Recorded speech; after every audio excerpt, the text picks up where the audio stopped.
Hello guys, मेरा नाम दीपक तिवारी है और मैं आपका अपने इस YouTube चैनल पे आपका स्वागत करता हूँ DSP क्लासेस पे।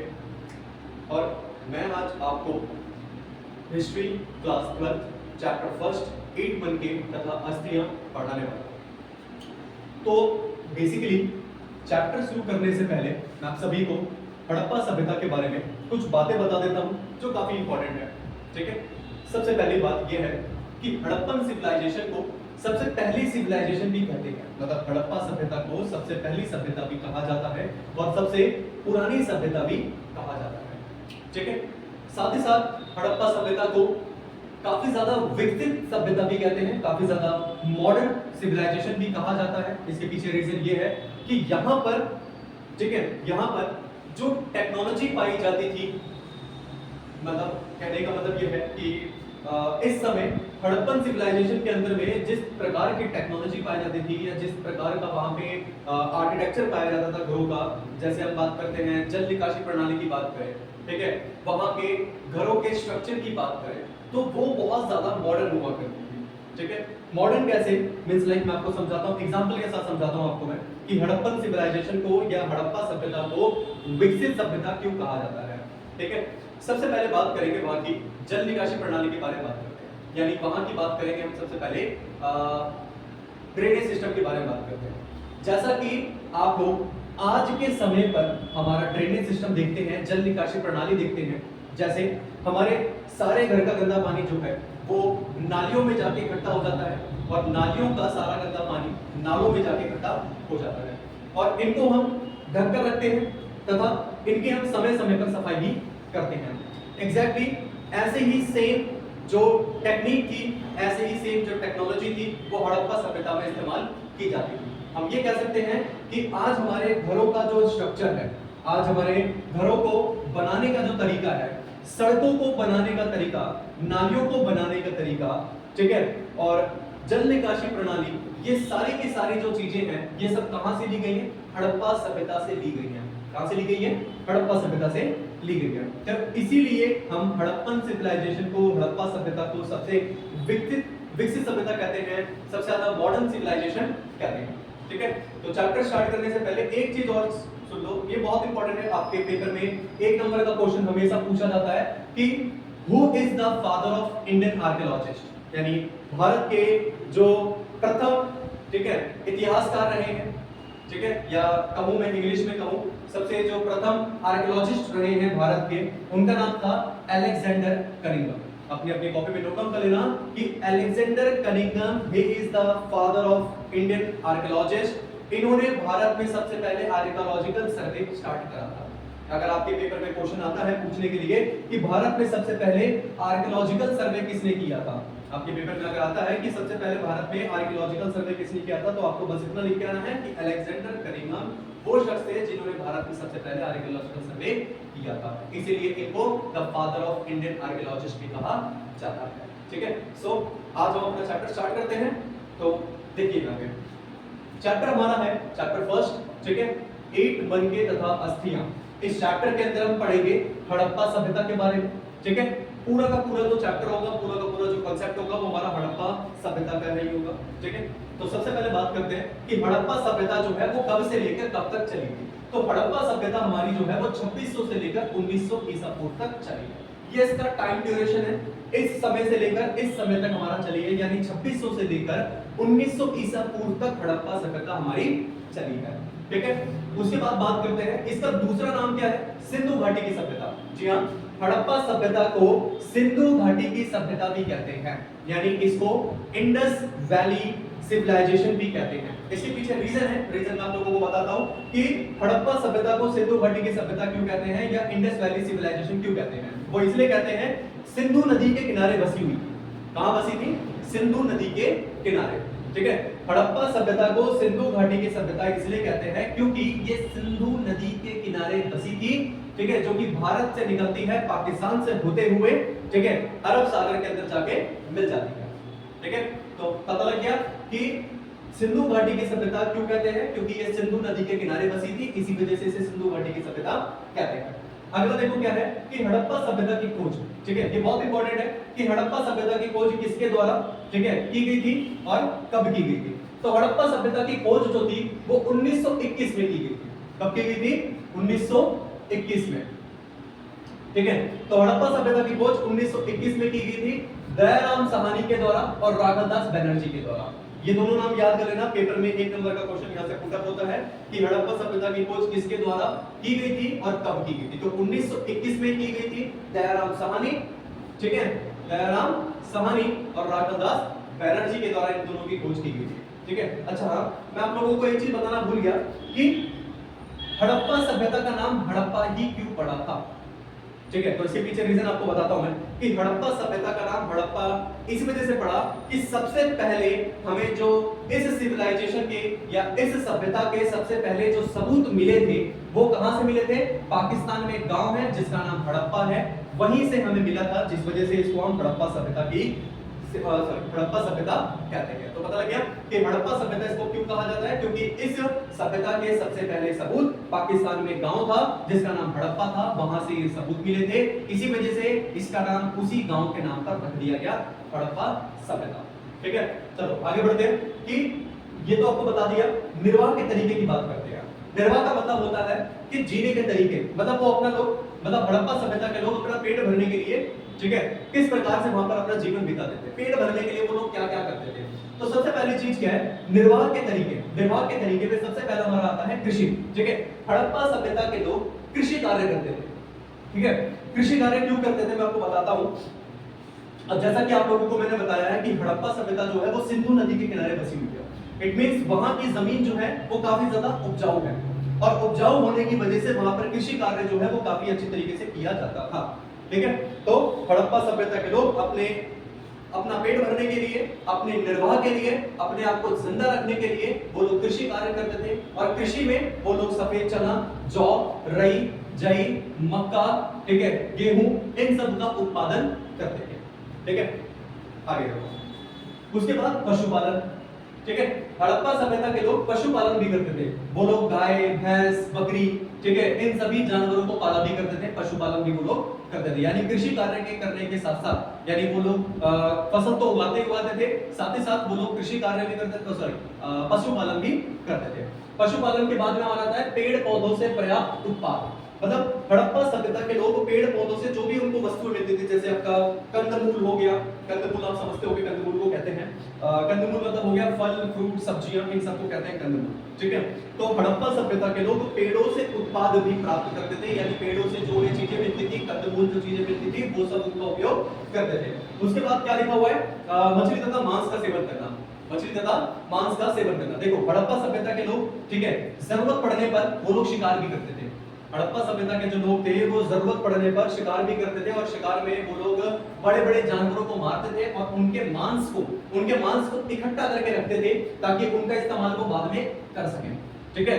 तो हड़प्पा सभ्यता के लोग जो थे वो मछली तथा मांस का सेवन भी करते थे, यानी वो लोग शिकार भी करते थे और मछलियों का भी पालन करते थे और उनको बाद में फिर अपना निर्वाह करने के लिए उसका इस्तेमाल करते थे, ठीक है। तो ये सारी चीजें मैंने आपको अभी तक बताई है कि हड़प्पा, सबसे पहले आपको मैंने बताया कि हड़प्पा सिविलाइजेशन जो है वो भारत की सबसे पहली सभ्यता मानी जाती है, यानी हड़प्पा सभ्यता को भारत की सबसे पहली सभ्यता कहते हैं, सबसे पुरानी सभ्यता कहते हैं और सबसे ज्यादा विकसित सभ्यता कहते हैं, सबसे ज्यादा मॉडर्न सिविलाइजेशन कहते हैं। और वो इस वजह से कहते हैं क्योंकि आज हमारे घरों का जो स्ट्रक्चर है, आज हमारे यहाँ पर जो जल निकासी प्रणाली है, घरों का निर्माण और सड़कों का निर्माण, गलियों का निर्माण, नालियों का निर्माण, ठीक है, ये सारा का सारा जो प्रोसेस है, ये सारा का सारा जो तरीका है वो हड़प्पा सभ्यता से लिया गया है, क्योंकि उस समय ये सारी चीजें बहुत ज्यादा मॉडर्न हुआ करती थी अकॉर्डिंग टू दैट एरा, यानी उस समय के मुकाबले उनके पास काफी अच्छी टेक्नोलॉजी हुआ करती थी जिसमें से उन्हें विकसित सभ्यता कहते थे। चलो ठीक है, ये तो मैंने आपको बता दिया।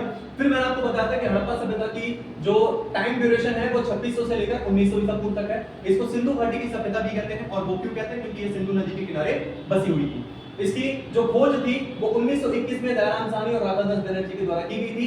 इसके निर्वाह के तरीके आपको मैंने बताया कि वो कृषि कार्य, पशुपालन, पेड़ पौधों से प्राप्त उत्पाद तथा मछली तथा मांस का सेवन भी करते थे। अब बात करते हैं कि हमने पढ़ तो लिया कि कृषि कार्य करते थे, मगर अब हम पढ़ेंगे कृषि प्रौद्योगिकी के बारे में पढ़ेंगे, ठीक है।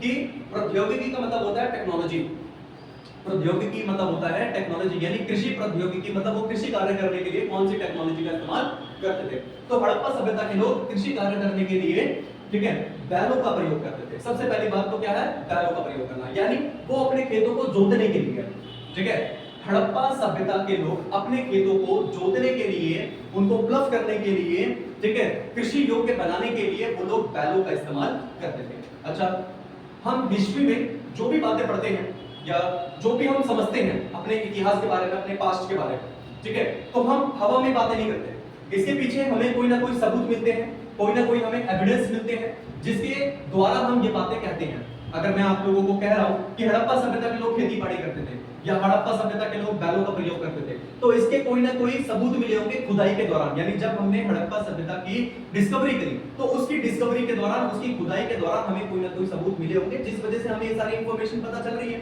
ठीक है।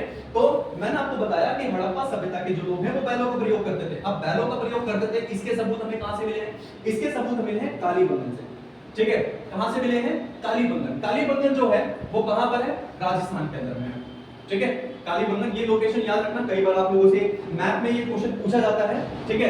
कालीबंगन का लोकेशन आपको पूछा जाएगा कि कालीबंगन का लोकेशन बताइए, तो कालीबंगन का जो लोकेशन है वो हमारा कहां पर है? राजस्थान में एक जगह है जिसका नाम कालीबंगन हुआ करता था पहले, ठीक है, और वहीं पर हमें बैलों का प्रयोग करता हुआ सबूत मिला है। अच्छा, आगे देखो, हलों का प्रयोग करना, मतलब हड़प्पा सभ्यता के लोग जो थे वो बैलों के साथ साथ में हलों का प्रयोग भी करते थे। आप लोगों को जानते होंगे हल क्या होते हैं, बताने की जरूरत नहीं होगी, ठीक है। तो हड़प्पा सभ्यता के लोग बैलों का प्रयोग भी करते थे खेतों को जोतने के लिए। अच्छा, इसके सबूत भी हमें कहीं ना कहीं से मिले होंगे, लिख रखा है मैंने, ठीक है। चोलिस्तान और बनावली, ये दोनों जगह हैं, ठीक है। चोलिस्तान और बनावली, इन दोनों ही जगहों से हमें मिट्टी के हलों के प्रतिरूप प्राप्त हुए हैं। किसके? मिट्टी के हलों के प्रतिरूप प्राप्त हुए हैं। मतलब हल जो होता है जब वो मिट्टी में धंस जाता है तो उसके जो फॉसल बनते हैं वो फॉसल हमें वहां से मिले हैं, और ये फॉसल हमें किस ओर इंगित करते हैं, इशारा करते हैं कि हड़प्पा सभ्यता के लोग खेतों को जोतने के लिए हलों का प्रयोग करते थे, ठीक है। बात करते हैं कटाई में औजारों का प्रयोग करना, यानी देखो यहाँ पे अब बात करेंगे औजारों की। तो औजार बहुत इंपॉर्टेंट कॉन्सेप्ट है, समझना ध्यान से कि हड़प्पा सभ्यता के लोग औजारों का किस तरीके से प्रयोग करते थे या औजार उनके किस प्रकार के होते थे। तो मैं आपको सबसे पहले बताता हूँ कि वो लोग क्या करते थे। पत्थरों के फलके को, फल का मतलब समझो कि पत्थरों की पतली पतली शीट को, मतलब पत्थर होता है, ठीक है, उस पत्थर को तोड़ना, और तोड़ने के बाद उसका जो सबसे शार्पन हिस्सा होता है, मतलब सबसे जो नोकीला हिस्सा होता है, सबसे नोकीला जो पार्ट होता है उसका, उसको उठाना और उसको लकड़ी के हत्थों में बिठाना। मतलब आपको समझाऊं कि हड़प्पा सभ्यता के लोग पत्थरों के फलके को, ठीक है, समझ में आ गया? पत्थरों के फलके मतलब पत्थर का वो छोटा सा हिस्सा जो बहुत ज्यादा क्या हो, नोकीला हो, तो पत्थरों के फलके को लकड़ी के हत्थों में वो बिठाया करते थे, और बिठाने के बाद उसको बांध दिया करते थे रस्सी से, और देन उन्हीं का इस्तेमाल वो लोग कटाई में करते थे। जैसे मैं एग्जांपल देके समझाऊं तो आप लोगों ने स्टोन एज लोगों को देखा होगा, आदिवासी लोगों को देखा होगा। तो आदिवासी के लोग जिस तरीके से अपने हथियारों का इस्तेमाल करते थे, बनाते थे, पत्थरों से बनाते थे, तो वैसे ही हड़प्पा सभ्यता के लोग जो थे वो पत्थरों के फलके को लकड़ी के हाथों में बिठाते थे और उसके बाद उनसे क्या करते थे, कटाई का कार्य करते थे, ठीक है। अच्छा, मैं आपको एक चीज बता देता हूँ कि हड़प्पा सभ्यता के लोग सिर्फ पत्थरों के हथियारों का इस्तेमाल नहीं करते थे, बल्कि उनके पास में कॉपर के भी हथियार होते थे। कॉपर के, जैस्पर के, जिंक के, इन सब के हथियार भी हड़प्पा सभ्यता के लोगों के पास पाए जाते थे, ठीक है। आगे बात करते हैं सिंचाई के लिए नहरों का प्रयोग करना, ठीक है। अब मैं आपको समझाता हूं कि हड़प्पा सभ्यता के लोग, ठीक है, सिंचाई कार्य करने के लिए नहरों का इस्तेमाल क्यों करते थे, ठीक है, ध्यान देना। ये मान के चलो हड़प्पा सभ्यता है, ये पूरी क्या है हमारी हड़प्पा सभ्यता। अब ये जो हड़प्पा सभ्यता है, इसका आधे से ज्यादा जो हिस्सा होता था वो क्या होता था, सेमी एराइड, ठीक है। मैं हिंदी में बताता हूं सेमी एराइड को क्या बोलते हैं। सेमी एराइड को बोलते हैं अर्ध शुष्क, अर्ध मतलब बताता हूं। सेमी का मतलब क्या हुआ, अर्ध, अर्ध मतलब हो गया आधा, ठीक है, अर्ध मतलब आधा। उसके बाद अराइड का मतलब होता है सूखा, ठीक है। तो हड़प्पा सभ्यता का आधे से ज्यादा हिस्सा, या आधे से ज्यादा हिस्सा नहीं, मतलब थोड़ा सा हिस्सा, ठीक है, 1/3 जो हिस्सा, या हाँ 1/3 मान के चलते हैं कि हड़प्पा सभ्यता का जो 1/3 हिस्सा हुआ करता था वो हमारा क्या होता था, सेमी अराइड होता था, अर्ध शुष्क होता था। यहां पर वर्षा बहुत कम होती थी, ठीक है, यहां पर वर्षा बहुत कम होती थी, जिस वजह से इन जगहों पर कृषि कार्य करने के लिए, कौन से कार्य को करने के लिए, ठीक है, कृषि कार्य करने के लिए यहाँ पर नहरों का इस्तेमाल किया जाता था। किसका इस्तेमाल किया जाता था? नहरों का इस्तेमाल किया जाता था। समझ में आ गया कि हड़प्पा का जो आधा हिस्सा था, आधे से भी थोड़ा सा हिस्सा जो था वो हमारा क्या था? सेमी अराइड था, यानी अर्धशुष्क था, जिस वजह से यहाँ पर वर्षा बहुत कम होती थी और इसी वजह से यहाँ के लोग कृषि कार्य करने के लिए नहरों का इस्तेमाल करते थे, यानी सिंचाई करने के लिए नहरों का इस्तेमाल करते थे। ठीक है, और बाकी जो हिस्सा था यहाँ पर रिवर्स तो थी, साथ ही साथ यहाँ पर वर्षा भी होती थी, तो यहाँ पर पानी की कोई कमी नहीं होती थी। ठीक है, तो यहाँ क्लियर हो गया, सिंचाई के लिए नहरों का प्रयोग करना। अच्छा, दो फसलें उगाना, इनकी बात करते हैं। ठीक है, हड़प्पा सभ्यता के लोग क्या करते थे? एक ही खेत में दो फसलें उगाते थे। ठीक है, मान के चलते हैं, मैं इसको ऑफ करता हूं।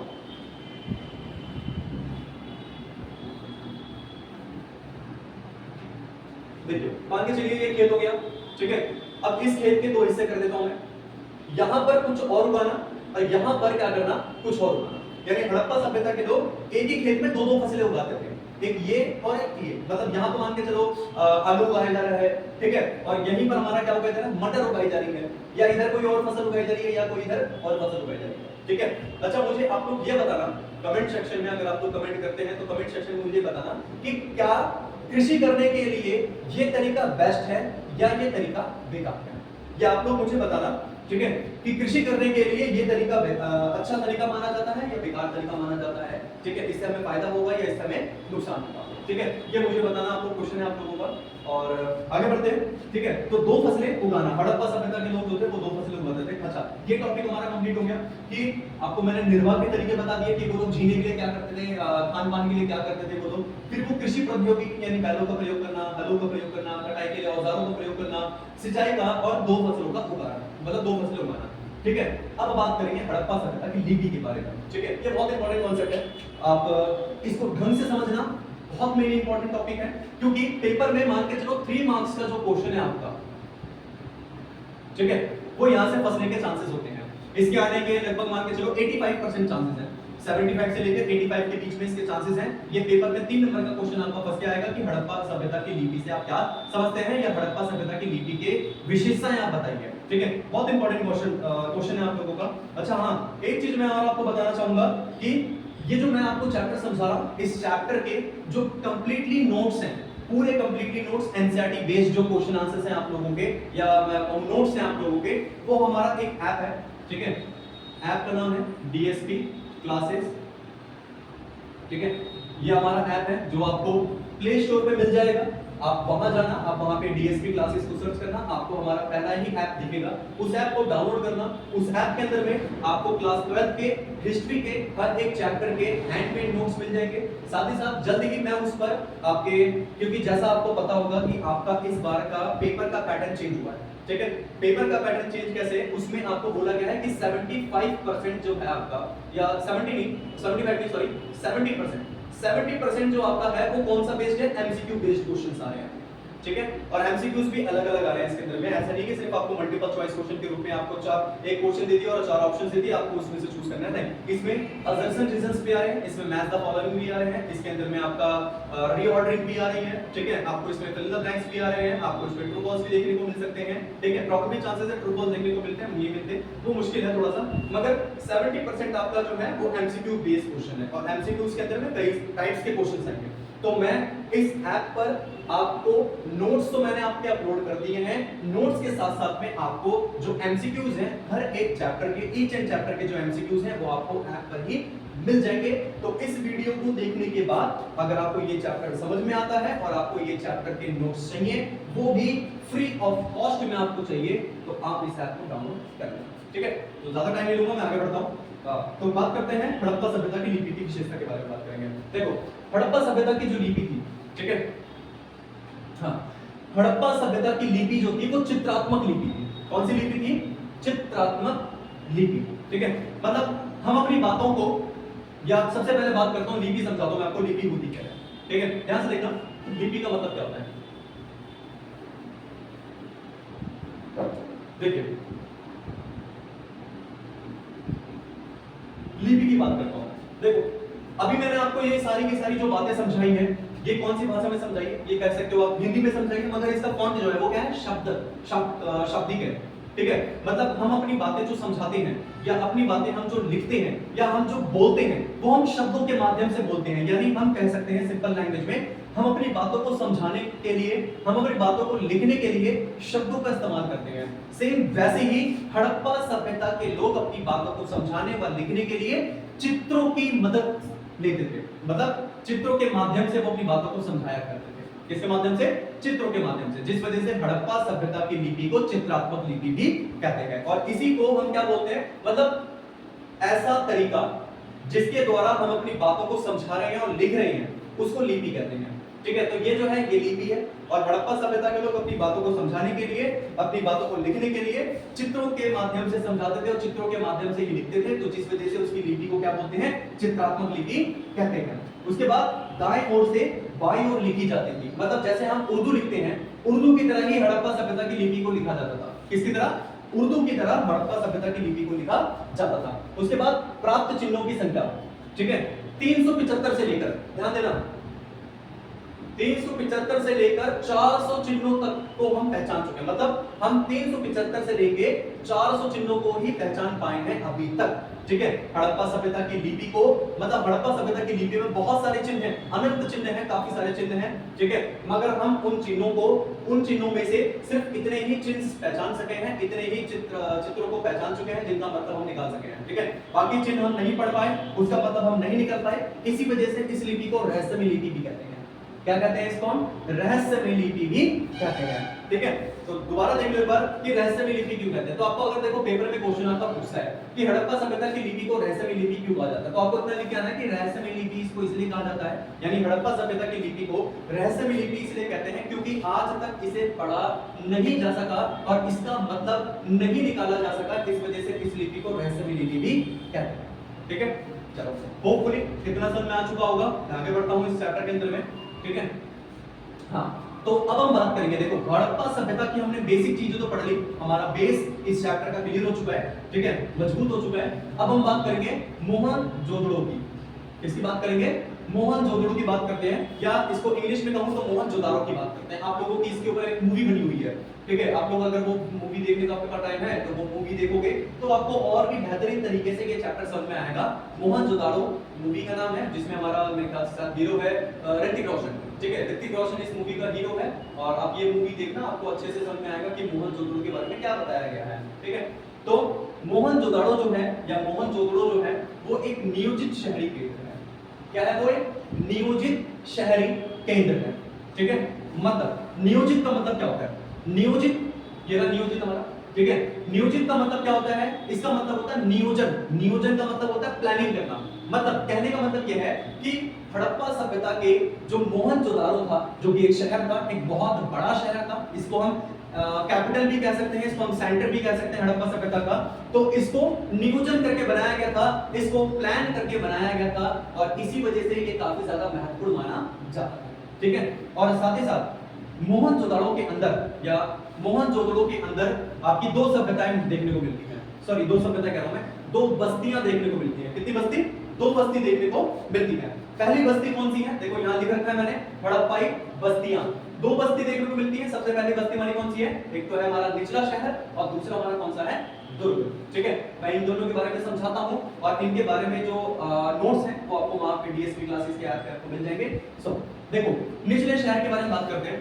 तो सबसे पहला पॉइंट ये है कि निचला शहर दुर्ग से दूर बनाया गया था। ठीक है, याद रखना कि निचला शहर जो है वो दुर्ग से दूर बनाया गया था। साथ ही साथ दुर्ग के मुकाबले काफी छोटा था। ठीक है, निचला शहर जो है वो दुर्ग से दूर बनाया गया था, साथ ही साथ दुर्ग के मुकाबले काफी बड़ा है। ठीक है, मैं आपको इस तरीके से समझाता हूं। अच्छा, सबसे पहले तो ये जान लो कि दुर्ग का मतलब क्या होता है। ठीक है, दुर्ग का मतलब होता है ऊंचा। ठीक है, ऊंचा मतलब ऊंचाई। तो कह सकते हैं कि दुर्ग जो था वो ऊंचाई पर बनाया गया था और निचला शहर नीचे बनाया गया था। ठीक है, तो मैंने ये बताया कि जो निचला शहर है ये हमारा कौन सा हो गया? ये हमारा निचला शहर हो गया और ये हमारा हो गया दुर्ग। ठीक है, तो निचले शहर को दुर्ग से दूर बनाया गया था और दुर्ग के मुकाबले ये काफी बड़ा था। ठीक है, तो साथ ही साथ निचले शहर को चारों ओर से दीवारों से घेरा गया था। याद रखना कि जो निचला शहर था इसको चारों तरफ से दीवारों से घेराबंदी कर दी गई थी। जैसे लाल किला की ओर के किला बीच में है, चारों तरफ में दीवार है, वैसे ही निचले शहर को भी चारों तरफ से दीवारों से घेरा गया था।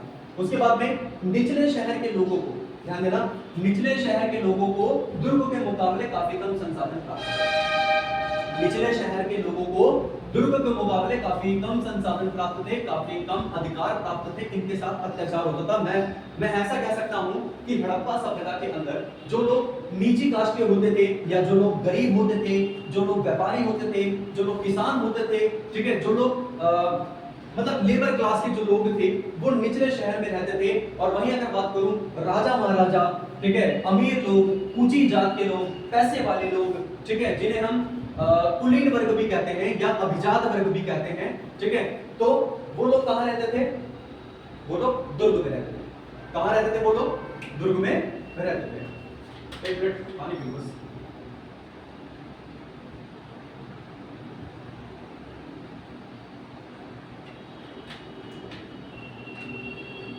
ठीक है, सो दुर्ग, निचले शहर के बारे में क्लियर हो चुका होगा। मैं आपको दुर्ग के बारे में बताता हूं। देखो, दुर्ग को भी निचले शहर से काफी ऊंचाई पर बनाया गया था। इसको भी चारों तरफ से दीवारों से घेरा गया था, ठीक है। निचले शहर के मुकाबले दुर्ग काफी छोटा था, परंतु इसको इसके मुकाबले काफी ज्यादा अधिकार प्राप्त थे, ठीक है।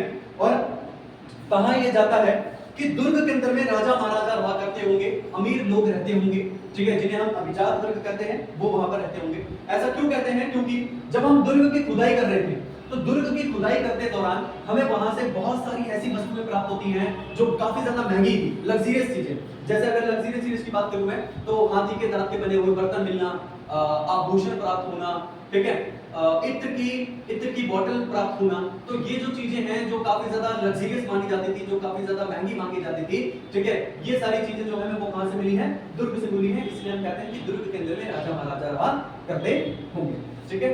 अब आगे बात करते हैं, ठीक है, नालों के निर्माण की बात करते हैं। किसकी बात करेंगे? नालों के निर्माण की बात करते हैं, ठीक है।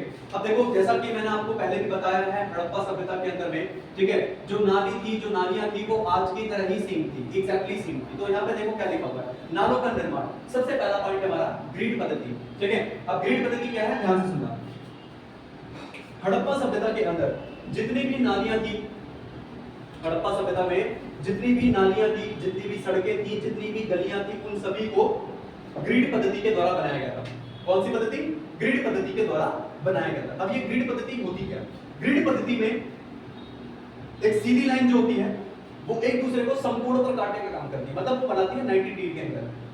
कौन सा एंगल? 90 डिग्री का एंगल बनाने का काम करती है। मैं आपको ऐसे नहीं ऐसे समझाता हूं। मान के चलिए ये हमारी एक सीधी गली है। अब मुझे इसी गली में से एक और गली निकालनी है, तो मैं कैसे निकालूंगा? मैं इस तरीके से उस गली को निकालूंगा, ठीक है। आप देख सकते हैं कि आज गलियां भी ऐसी होती हैं। अगर गली में से कोई गली निकलती है तो डायरेक्टली इसी तरीके से निकलती है। हमारी सड़कें भी इसी तरीके से। तो ग्रिड पद्धति का मतलब यही होता है कि वो एक दूसरे को क्या करें? 90 डिग्री के एंगल पे काटे। तो ये हमारा 90 डिग्री एंगल है, यानी इस पद्धति को हम क्या बोलते हैं? ग्रिड पद्धति कहते हैं। तो हम कह सकते हैं कि हड़प्पा सभ्यता के अंदर में जितनी भी सड़कें, जितनी भी नालियां और गलियां बनाई गई थी, वो सभी के सभी ग्रिड पद्धति के द्वारा बनाई गई थी, इसी तरीके से बनाई गई थी। और आज भी हमारे भारत के अंदर में, आज भी हमारे शहरों के अंदर में ऐसी ही गलियां, ऐसी ही सड़कें, ऐसी ही नालियां बनाई जाती हैं, यानी ग्रिड पद्धति के द्वारा बनाई जाती है। उसके बाद में क्या लिखा है? पहले नालियों को बनाया गया, फिर गलियों के साथ घरों को बनाया गया, ठीक है। पहले किसका निर्माण किया गया? नालियों का। आज भी हमारे गली में जब खुदाई होती है, जब पूरी गलियों को खोद दिया जाता है, पूरी गलियां तोड़ दी जाती है, तो पहले सबसे सीवर बनाना, नालियां बनाना, है ना, सीवर और नाली बनाना, सबसे पहले यही किया जाता है। उसके बाद फिर पूरी गली को बनाया जाता है, गली के आसपास में फिर घरों को बनाया जाता है। तो हड़प्पा सभ्यता में भी सेम ऐसे होता था कि पहले गलियों को बनाते थे, पहले नालियों को बनाते थे, नाली के साथ फिर गलियों को बनाते थे, फिर धन उसके बाद आसपास में उनके घरों को बनाया जाता था, आमने सामने घरों को बनाया जाता था, ठीक है। हाँ, उसके बाद में यहाँ लिख रखा मैंने, इसको काट देते हैं, ठीक है। साथ ही साथ घरों को बनाया गया। उसके बाद घरों को या घरों के गंदे पानी को गलियों की नालियों से जोड़ना था। मतलब घर का जितना भी गंदा पानी है, घर का जितना भी गंदा पानी है वो गलियों की नालियों में चला जाए, मतलब घर का हम जो भी घर में काम करते हैं, जो भी गंदा पानी निकलता है वटेवर, ठीक है, घर के अंदर में जो भी गंदा पानी होता है वो सारा का सारा नालियों की गलियों की नालियों में चला जाए, तो प्रत्येक घर की एक दीवार, यानी हर एक घर की जो एक दीवार है उसका गली से सटा होना अनिवार्य था। ठीक है, मैं समझाता हूं, जैसे कि हमारे घर की बात करते हैं। हमारे घर का जो फ्रंट वॉल होता है जिससे हम घर के अंदर में एंट्री लेते हैं, ठीक है, हमारे घर का सारा गंदा पानी जो है वो उसी दीवार से, ठीक है, पाइपों के माध्यम से गलियों के नालियों में जाता है। और आपके घरों का जो पाइप है वो आपकी स्लिप के नीचे होता है या सीढ़ियों के नीचे होता है, जीनों के नीचे होता है, और वहीं से घर का सारा गंदा पानी जो है वो निकल जाता है। मैं आपको वही समझाने की कोशिश कर रहा हूँ कि हड़प्पा सभ्यता में भी ऐसा ही होता था। यानी हड़प्पा सभ्यता के घरों का जितना भी गंदा पानी था वो घरों की सामने वाली दीवार में, ठीक है, सामने वाली दीवार जो थी वो गलियों की नालियों से सटी होती थी और वहीं पे सारा गंदा पानी वहीं से जाता था। लिख रखा है यहाँ पे, घरों के गंदे पानी को गलियों की नालियों से जोड़ना था, तो प्रत्येक घर की एक दीवार जो है वो कम से कम गली से सटी अनिवार्य थी। ठीक है, गंदा पानी, ठीक है, अब देखो ये चीज जान लो, घर का गंदा पानी कहाँ जाता था? नाली में जाता था या नालियों में जाता था। घर का गंदा पानी नालियां या नालियों में जाता था, फिर वो पानी नालों में जाता था। ठीक है, नालों को ढककर रखते थे, ठीक है, नालों को ढककर रखते थे, साथ ही साथ उनकी समय समय पर सफाई भी की जाती थी। अब आगे देखो, गृह स्थापिता की बात करते हैं। ठीक है, ये मोस्ट इंपोर्टेंट टॉपिक है गृह स्थापिता। ठीक है, वहां के घरों के स्ट्रक्चर की बात करेंगे कि वहां पे घरों का स्ट्रक्चर कैसा होता था, वहां पे घरों का निर्माण किस तरीके से किया जाता था। मैं आपको बहुत अच्छे तरीके से समझाऊंगा, बहुत अच्छा एग्जांपल देके समझाऊंगा। अगर मैं आपकी बात करूं कि आप लोग अपने गांव का घर इमेजिन करो, अगर मैं आप लोगों से कहूं कि आप लोग अपने घरों का, गांव के घरों का स्ट्रक्चर इमेजिन करो, तो आप लोग इमेजिन करोगे, और मेरे ख्याल से अधिकतर आप में से तकरीबन जितने भी बच्चे होंगे या जो ये वीडियो देख रहे होंगे, उनके घर का मतलब गांव के घरों का जो तरीका है, मतलब जो आर्किटेक्चर है, जो बनाने का तरीका जो है वो क्या होता होगा, बीच में एक आंगन होता होगा, उस आंगन के चारों तरफ में क्या होते होंगे, कमरे होते होंगे। ठीक है, मतलब गांव के घर की बात करता हूं तो घर जो होगा बीच में एक बहुत बड़ा स्पेस खाली होगा, बीचों बीच में घर के, जिसको हम आंगन कहते हैं। फिर उस आंगन के चारों तरफ में कमरे होते थे, इस साइड कमरा होता होगा, इस साइड कमरा होता होगा, सामने कमरा होता होगा, इधर कमरा होता होगा, चारों तरफ में कमरे होते थे, और उन सभी कमरों के अंदर में अलग अलग कार्य करते थे। जैसे किसी में खाना बनाने का काम हो गया, किसी में कटाई करने का काम हो गया, किसी को बाथरूम के पर्पस से यूज करना हो गया, ठीक है, किसी के लिए चूल्हा इस्तेमाल करना हो गया। तो इन सब चीजों के लिए बोला गया है कि हाँ, गृह स्थापिता। ठीक है, इसमें यही कहा गया, समझा गया कि हड़प्पा सभ्यता के घरों का जो निर्माण था वो किस प्रकार से होता था। तो हड़प्पा सभ्यता के घरों का निर्माण जो था वो आंगन पर केंद्रित होता था। यहाँ पे लिख रखा है कि आंगन पर केंद्रित होते थे, यानी हड़प्पा सभ्यता के लोगों के घरों का निर्माण होता था। ठीक है, यानी हड़प्पा सभ्यता के जो लोग थे उनके घरों का निर्माण जो होता था वो आंगन पर केंद्रित होते थे, और आंगन के चारों तरफ में कमरे बनाए जाते थे, और उन सभी कमरों के अंदर में अलग अलग कार्य किए जाते थे। ठीक है, अच्छा ये वाला पॉइंट आपका रह गया कि निचला शहर आवासीय भवन। ठीक है, मैं समझाता हूं आपको। हड़प्पा सभ्यता के अंदर में जो भी विजिटर्स आते थे या जो भी ट्रैवलर्स या जो भी घूमने फिरने के लिए आते थे, ठीक है, हड़प्पा सभ्यता के अंदर में जो भी लोग घूमने फिरने के लिए आते थे या जो भी लोग अपना ट्रैवल करने के लिए आते थे, वो लोग कहाँ रहते थे? वो लोग निचले शहर में रहते थे। कहाँ पर रहते थे? निचले शहर में, यानी वहां पर ऐसे कई सारे भवन बनाए गए थे, ऐसे कई सारे भवनों का निर्माण किया गया था जहां पर लोग रहते थे। ठीक है, सो निचले शहर की बात करते हैं, यहाँ हो गया अपना। उसके बाद बात करते हैं ईंटों के फर्श से बना हुआ अपना खुद का स्नान घर। यानी आप कह सकते हैं कि हड़प्पा सभ्यता के लोग इतने ज्यादा विकसित थे, इतने ज्यादा समझदार थे कि उनको ये बात अच्छे से पता थी। हड़प्पा सभ्यता के लोग इतने ज्यादा विकसित थे, इतने ज्यादा हमारे मॉडर्न थे कि उनको ये बात पता थी कि नहाना धोना कहाँ है बेसिकली वैसे। ठीक है, तो हड़प्पा सभ्यता के लोगों के घरों में अपना खुद का पर्सनल बाथरूम होता था। ठीक है, और वो पर्सनल बाथरूम जो था वो ईंटों के फर्श से बना होता था, यानी पक्की ईंटों के फर्श से बना होता था। और एक और चीज याद रखना, ठीक है, ये आपकी बुक के अंदर में नहीं है, मैं आपको बता रहा हूँ। वैसे जो हड़प्पा सभ्यता के घर थे और घरों के अंदर जो बाथरूम था, बाथरूम की दीवारों पर तारकोल की परत चढ़ाई जाती थी। किसकी परत? तारकोल की परत चढ़ाई जाती थी। और ये तारकोल में किसकी बात कर रहा हूँ? जो सड़कों के निर्माण में काम आता है, काला काला सा डामर, डामर जैसे कहते हैं आप लोग। ठीक है। तो ये तारकोल की परत को चढ़ाया जाता ताकि पानी के रिसाव को रोका जा सके, यानी नहाते समय कोई भी पानी जो है वो रिस्क कर या लीकेज होकर गलियों में ना फैल जाए, गंदगी ना मचाए, जिस वजह से हड़प्पा सभ्यता के लोग जो थे वो अपने स्नान घर के अंदर में, अपने बाथरूम्स के अंदर में, ठीक है, तारकोल की परत को चढ़ाया करते थे और सभी के पास में ईंटों के फर्श से बना हुआ अपना खुद का एक स्नान घर होता था। अच्छा, साथ ही साथ वहां पर कुएं भी पाए जाते थे, ठीक है। हड़प्पा सभ्यता के लोगों के घरों के अंदर में कुएं होते थे और कुओं को एक ऐसे कक्ष में, एक ऐसे रूम में बनाया जाता था जिसका इस्तेमाल राहगीरों द्वारा भी किया जाता था। राहगीर मतलब जो आने जाने वाले लोग थे, सड़कों पर घूमने फिरने वाले लोग, आने जाने वाले जो लोग थे, ठीक है, उनके द्वारा भी उस कुएं का इस्तेमाल किया जा सके, इस वजह से उस कुएं को एक ऐसे कक्ष में बनाया गया था। और पूरी सभ्यता में से, पूरी की पूरी सभ्यता में से हमें कितने कुएं प्राप्त हुए हैं? तकरीबन 700 कुएं मिले हैं। कितने कुएं मिले हैं? 700 कुएं मिले, ठीक है।